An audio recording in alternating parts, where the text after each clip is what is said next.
Hey, what's going on? Hey, what's up, man? Sorry about that. What's happening? I guess the news I'm waiting on, like right now, I suppose, is Seth Curry. Yep. Starting lineups would be nice, I guess, but it's pretty straightforward in terms of like I think it's less Dallas focused unless you think that game stays close than we initially went. I do think Hardy is 100% of a play for me. I agree. I don't have any. I don't love Derek Jones unless I have a run back. I kind of like Grant Williams. I kind of like Hardaway.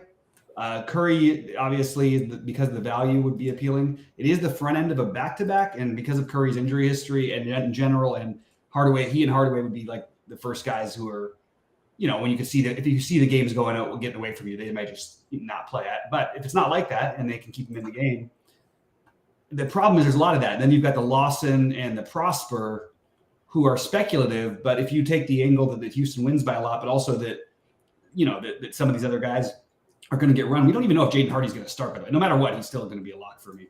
But yeah, he's like he's the only guy that can create any offense. Exactly. He and Hardaway. And then when I'm playing Hardaway, I'm using a run back, and you have a very logical run back in Van Vliet. Şengün, if Eason is out, but they've been giving him less minutes. They haven't been like some of the things he's been doing. Yeah, they sort of benched him in his last game. Yeah, it's happened a couple times. Mostly though, before that it had been because Eason was playing well. But Jabari Smith, there's going to be. It feels chasey, but the thing is, like this guy's a kid. You know what I mean? He's 20 years old, 21 years old now. No, 20, I think. And he is going to have a lot of nights like he had the other night where he's not going to be as efficient, but he can rebound. He can do all kinds of things. So if Eason is out, I like him. And if Eason is in, I like Eason. I'm not imagining, what the hell do I know? That he's probably going to sit. But that seems to be the common thought process out there. If there was a game to sit it, I guess this would be it. I still think that the spread is just absolute lunacy. I really do. I think they could have made this a 16-point spread, and I think that would be made just as much sense to people. I honestly have no idea why it's an 8-point spread. I can't figure it out. Yeah, there's a couple of sharp people who've said the same thing. It actually is baffling to me. Like, it's totally confusing. You take out what? I mean, it's impossible because they don't even have a team that's ever done this before. But if the game's close, then you kind of need to play 4 of them if you're going to play a Houston guy. Maybe you can get away with a 3 if Eason plays with Eason. If maybe you could play Jabari Smith or even Van Vliet. But I would probably prefer 4 if I'm going to play the other side. I'm okay with 3. And I think Dallas, you want 2 at least, but I don't think you necessarily need to have more than 2. The problem is guessing the 2. If Curry's out, it'll narrow down a little bit. But if Curry's in, well, I mean, you could play Hardy 100, and then you could put Max 25 like everybody else. That's interesting. Just hope you get lucky, I guess. It's interesting, but the problem is that you're going to end up with 4 or 5. And I'm saying to try to say be okay with lineups with 2. Yeah, well, that's what I'm saying. But which 2? Oh, right. Obviously Hardy, and then. That's why I think the run backs actually really do matter. You know what I mean? Because if the game is close, you've got guys who are in an incredible. Everybody on the other team is in an amazing spot on Houston. So, and Houston, they just lost. They might. They're gonna thrash them. I think so. I really do too. I've never seen an 8-point spread that I felt so confident in. And by the way, that probably means Hardaway hits 7 threes in the first quarter, and Houston's down 20 at the end of 1 or something. But I think that's where the slate starts, is those guys. And then for me, I'm way overweight this Embiid stuff. I don't even understand the reason why not to. He has not given us a reason in any game to not play him at this price. I mean, honestly, I could make a really strong argument that you should lock him in. There is blowout stuff, possibly, I guess, Embiid. Okay. I mean, remember that game is as the same exact spread as the Houston game. So But Embiid just every night, even in those spots, like where he's played in the minutes in the 20s, didn't get his fourth quarter, he still gets to 60, 65 or 70 every time. And I just don't know why we would turn that down. You know? A couple of guys who I like a little more that kind of fit kind of a contrarian type build would be guys I mentioned like Bam Adebayo. I really like Hero. I can play both of them actually. Love Hero and love Bam, and I think you can play both of them. Yeah, Problem is, and Trey's been doing really, really well. I mean, I don't know if you can play all three, but that's something. An interesting little, I don't want to say narrative, whatever it is, but with respect to the Drew Eubanks thing.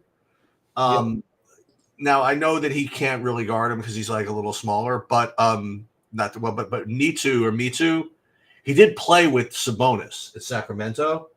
So maybe they give him a little bit more of a shot to know how to guard him. Maybe, I don't know. Yeah. So at the moment, I have Mitu at like 70%. Yeah. Okay. I'm overloaded on that. I also, he's going back to Sacramento. They liked him there too. Like, I think he gets minutes tonight. And there's a lot of ways for him to get minutes too that don't just involve him guarding Sabonis. You know what I mean?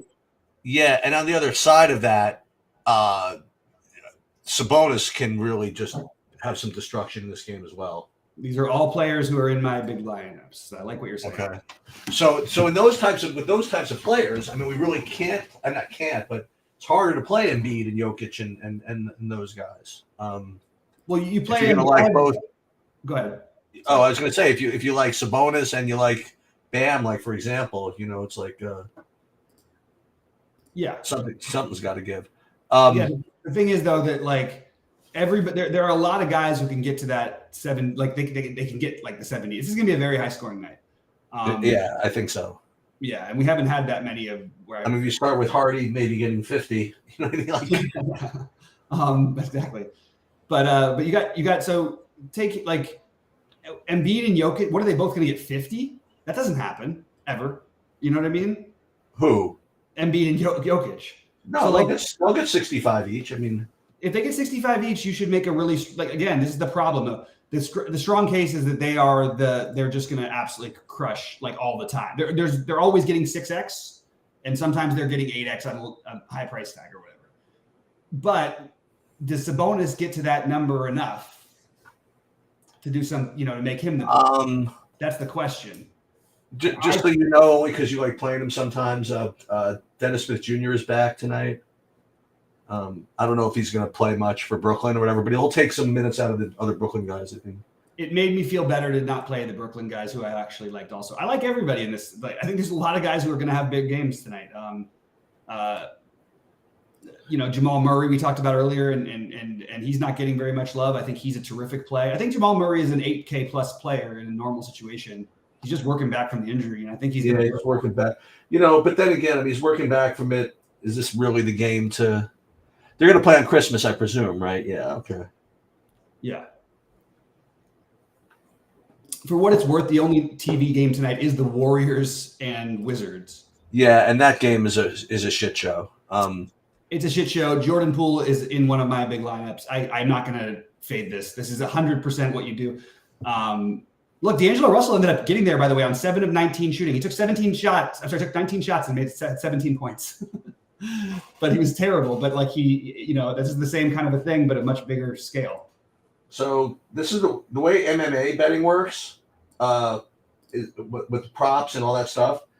If there were a bet on, like say, based on what I've heard today, if there were a bet I could make on Jordan Poole, like over under like shots taken, the under would be just all the value because everybody would be piling on to the over.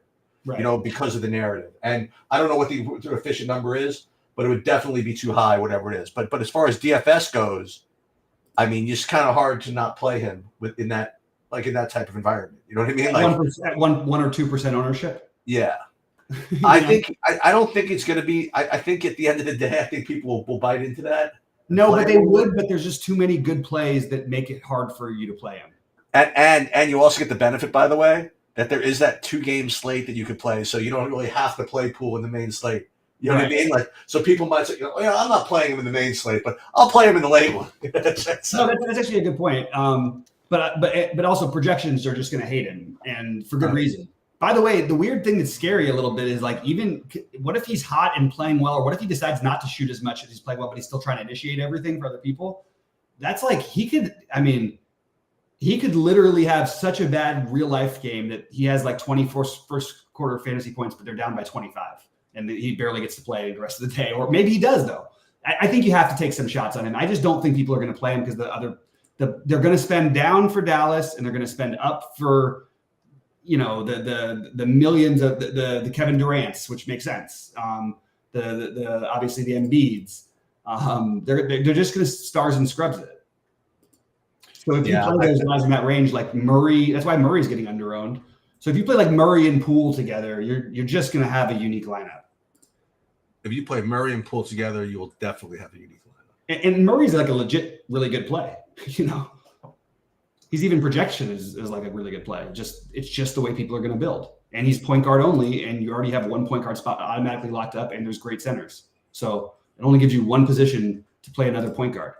But do you have any leads on these Dallas guys? I mean, like aside from Hardaway, you know what I mean, and Hardy and Curry. Do you have any leads on those other guys? That's the problem I'm having. Well, obviously, I mean, we're just talking. Yeah, I don't know my answer right now. Like I know that here's the way I'm playing it. I'm playing the Hardaway, Derrick Jones lineups with a run back from Houston now. And what's that logic again? Because those guys are only playing in a close game. Derrick Jones Jr. is only benefiting from his minutes and his activity on the floor. He doesn't benefit at all. He's not going to create shots at all. Okay. There's going to be extra shots. Maybe he gets a couple extra 3 looks or something. So I don't think he's a good play like on its own, unless you think the game's close. I think it's very, very hard for me to see that. I actually think his projection is way off.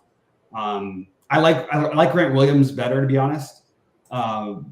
He is also can do nothing and stand in the corner sometimes, but in these situations, like, it's a little different, and I think you might see a little bit more activity out of them, and just because they haven't had this with nobody there, and without Kyrie, even already, he's had some much improved games anyway. Neither of them are usage guys, but that's why I'd rather focus on the usage guys. The problem is they really only have Hardaway and Hardy, who are guys who have any usage. Nobody else has any on this team. And by the way, it wouldn't be a bad idea if I were them. I probably would start with Sean Holmes tonight. Save Dwight Powell for tomorrow night. And why not let a guy who's at least active out there and going to score on offense? They're going to keep Hardaway off the bench, right? I thought they would. I think they will. The weird part is that it's also like every projection system has Hardaway starting, Curry on the bench. I think that there's going to be if Curry's out, I think that there's going to be somebody starting that we've never heard of who's going to be a terrible play. Or he's going to be a really good play because those guys are. So you're right. He can't be a really good play if he gets that owned. But yeah, that's what I'm saying. I think he's going to show up at that green check mark. He's going to be 3K, and he's going to be like 14%, and he's going to play for like 12 minutes. Yeah. I don't know who it's going to be, but somebody. You like anybody from Golden State at all? Probably not, right? Kuminga? Kuminga I like. I think that he's just gonna. It's just a good game environment for his type of skill set, and he probably gets some blowout run too. Between Prosper and Lawson, any lead? That's the toughest question. I think I got that question in Discord today, and I said that I will have the exact same amount of both of them at this moment. Okay, that's an answer. But if Lawson starts, which is possible, then I would consider Prosper as a really interesting play. Like, I don't know. It's like I like the one. I like the idea of one of them starting and playing the other one. And look at this one. So, who is your? He'll be a good question. Who's your favorite? Any position? 5K. Let's say between 5K and 6K. Let me just look at my ownership real quick and see who I have in that range. Oh, I actually don't have hardly anybody in that range. That's what I'm asking. I said some Derek Jones Jr. and some Kaminga. Yeah, those are the two guys, right? Those are the two. What about a Kongwu? Oh, 6K. I like Tari Eason if he plays. Right. No, I need 5,600 to be the top of my range for this one. 60. Derek Jones Jr. 53. Yeah, he's the logical one. I mean, he's gonna play, right? I mean, like he's gonna start. I mean, he starts every game. Be weird not. He just doesn't do anything though. But he has been a little bit better fantasy wise this year, like to be honest. And his usage is not. It's still like in the teens, but it's a little bit better.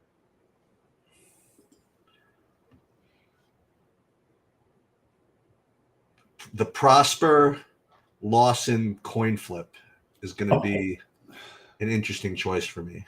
I think that people are going to start to get off of those guys a little bit. I don't think people are doing it as much. I really don't. Unless one starts, obviously. There's another couple of guys. Well, yeah. Well, I like Me Too. I like those guys. Yeah, I have a nice gamble in the 600 lineup. I have to coin flip between Prosper and Lawson. It's got to be one of those. Yeah, there's another. I'll put it another way. It's got to be somebody between 3K and 3,300. So it's like. Oh, it can't be 34. No, I thought it's the Holmes. Yeah, I know. I'm right there. Holmes. I know. So this is a really interesting question because we're not going to know about Podziemski's injury, which is going to add another body. This question about Trace Jackson Davis. I think you have to. I like him. I think you have to treat last game though as a little bit as an aberration, except for that he had an awesome game the game before. He did he got like every rebound while he was in the game in both of those games. Yeah, that's probably a good creative play. Yeah, I'm on board with it. I would say that if he's going to be like, let's see, what's his ownership? It's giving me. He's forward eligible as well, right? And see, when no one's going to do it, he's more expensive than he should be, but I think that's really, really, really an interesting play. I'm going to make a note to get at least even the game could blow out like really easily. He could be part of it. He was a part of he closed, right? Like he closed in the last game after in a tight one. You think that Markieff Morris gets in at all? For Dallas is fine, Scott. I don't love it, but for single entry, which is a lot what you do, I think it's okay. I just would rather play 2 or 3 Dallas personally. Was that Sheets? I was saying Markieff Morris. It could be Markieff Morris. That's the other problem. The problem is Dallas has 12 guys. They do. And it's correct. Something about it feels fishy to me to play 4 without a run back, but I get that's what people are going to do. I just don't think it's going to be in my big buy-ins. I'll do 4 with a run back, but I won't do 4 without a run back. You like Jashawn Tate if Eason is out? Does that help him or no? Probably not. Nobody cares. Yeah, sorry, just Dunbar. Not that nobody cares, but we weren't talking about Trace Jackson Davis on FanDuel. Just want to make that really clear. Nobody's talking about 6.1. We're talking about DraftKings here. Go ahead, Sheets. What? Well, I was gonna say something else, but DeAnthony Melton legit questionable? Oh no, he did not participate in the shoot around. Yeah, so that's probably, I guess you'd say a boost for Maxey, who I already like, by the way. A boost for Oubre, but I don't think we're playing Oubre at that price. See, Marcus Morris had a minutes bump. He played 25 minutes in the last game. That's what I'm saying. Yeah, that was against his former team, and he had 8 fantasy points. He did. But he had 16 a couple of games in a row. It's just who are you trying to fade? You're playing. No, I'm trying to find. I was looking for 4K guy. No, I was just gonna say Metu is the one. Yeah, I got him already. Yeah.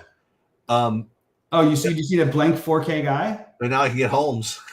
Jesus. Yeah, that's a little too thin there. You got Curry though already, probably.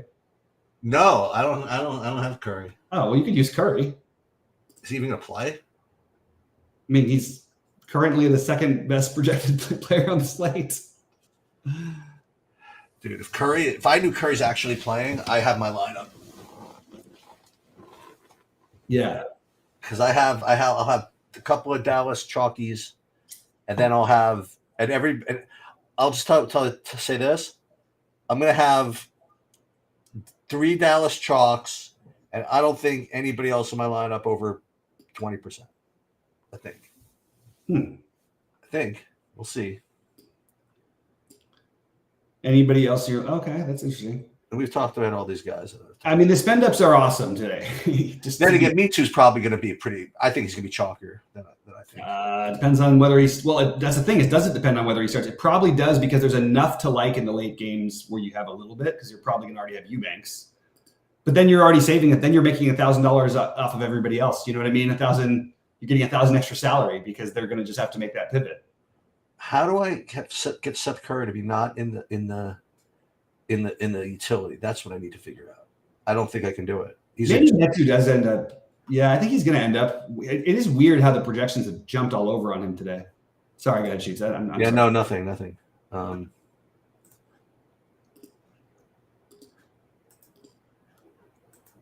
trying to still figure out why De'Aaron Fox is going to be more owned than Sabonis. It's the center thing. Yeah, I currently forced in like 25% Sabonis. Oh, and there's another little bit of funky. Are we missing something on Sabonis? Because it seems like such an obvious. If you're not going to play the spend ups, or well, that's the thing. People are going to be doing that. I think they're going to play a lot of it in whatever. But another weird, not weird, but a questionable is a Kogi from the Phoenix game. I think. Let me see. Oh, he participated. He participated in the shoot around. Questionable for Friday. Oh, the other guy I thought of playing Caleb Martin. Yeah, Caleb Martin, Malik Monk. There's some good plays there that are going to get a little bit over. Martin will be more popular because, well, not more popular. Like that's more of an easy thing to do because the Monk thing, I'm telling you, it's going to. Sometimes, Sheets, we talk about the plays, and sometimes it's more important to identify the positions. It's all point guard and it's all guard and center today. Let's put it that way. So, like, I actually think, okay, if Curry plays, because you have Curry and Hardy. I mean, I'm just saying what people are going to do. Right. It's going to be eat up right there. Curry's going to be 60% owned if he starts. Hardy's going to be 95% owned, and that's 2 spots gone. So then you're going to have the centers, Eubanks and Embiid, super popular. Yep. And then you're going to have 1 guard spot. That's mostly going to go to Van Vliet. So basically anything else you do can't be overly high owned if you do anything to get away from that type of build. Now, should you? I actually think the guard position is almost as strong as the center position today. So if for me, it probably will end up going that way. But you have to remember that's what everyone else is going to do also, or at least all the people who are max entering, all the parentheses people, as you'd say. Right. So to get anything different than that is definitely going to be a little bit unique, even if you use a lot of the same players. You know what I mean? Also, like nobody's going to have I'm not saying you should do this, but if you wanted to go, okay, well, I'm okay if I get 20 points out of Metu or 15. I actually don't like doing this in general, and maybe it's just bad to give up a spot tonight because I think there's so many plays. But I could see Metu and Eubanks both getting there easily. Yeah, I think that in the same game. Yeah, I think they could play together. Mm-hmm. Remember, Metu goes. What's great about him is he guards point guards and he guards centers, so he can do a little bit of it all. Oh, here's a good question from MC. Who do I like 89? Who do we like 88 to 99? I think the logical answer is Durant, and I think that Hero is the best tournament play. I like Hero a lot. So that's what I would go with. Or you could throw Bam in the mix too. There might be, I heard, a possible. No, Scott, it's not as simple as a Hardy fade. I'm playing as many lines as I played tonight. If I max entered 150, I probably, just to be cute, would like make it like 2%. So like maybe I'd go 98% Hardy, but really it's as much of a lock button as I'd ever say. It's a lock for me. He's in every one of my lineups. I'm not even thinking about doing anything different. So I don't think that it's a viable route, especially in single entry, to just say I'm going to fade Hardy today. And if he doesn't start and somehow his ownership drops, oh boy, give me I'll take all of it. You know what I mean? It's a very narrow fail path. There is always a path, but like that's not what you're doing. There's the way you get different is you spend up on right Sheets. Like you talked about the liking Bam and Hero. Those are two low owned plays that are great plays. You know, I like Sabonis and you like Sabonis. He's going to be like 10% owned, if that. I like Jordan Poole as a ridiculous, stupid thing. He's going to be like 2% owned. Fading Van Vliet unless you're making that full on Dallas stack. Well, he's not going to be so crazy. I think he's going to be more popular though than anybody else in that range. I like Maxey. There's a lot of really good plays out there that aren't going to get more than 10% ownership. And Jokic, so if Jokic and Embiid are each getting 25%, Eubanks is getting 40%. And okay, that means that like anything else you do in that with those positions at center, Sabonis, Bam, not so much Şengün is probably going to be the highest of those three that I just named, but heard rumors that this isn't going to matter too much, that Finney Smith might be starting instead of somebody. Not doesn't mean he's still fine. Yeah. Royce O'Neal, I'm looking at him maybe against Denver. Well, if you're going to play him, then I would just play Finney Smith, right? I know. Yeah. And I don't think that you have to worry about ownership too much on Finney Smith.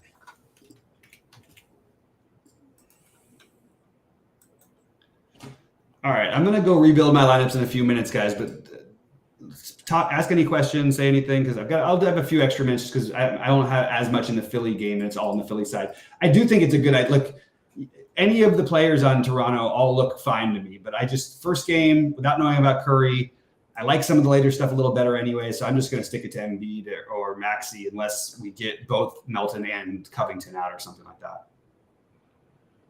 When's the last time Christian Braun did anything? He's had a couple of games. It's just, what are you looking for? Yeah, no. I'm curious. I'm actually like, I love Christian. No, I'm just trolling around for a small forward at 5K.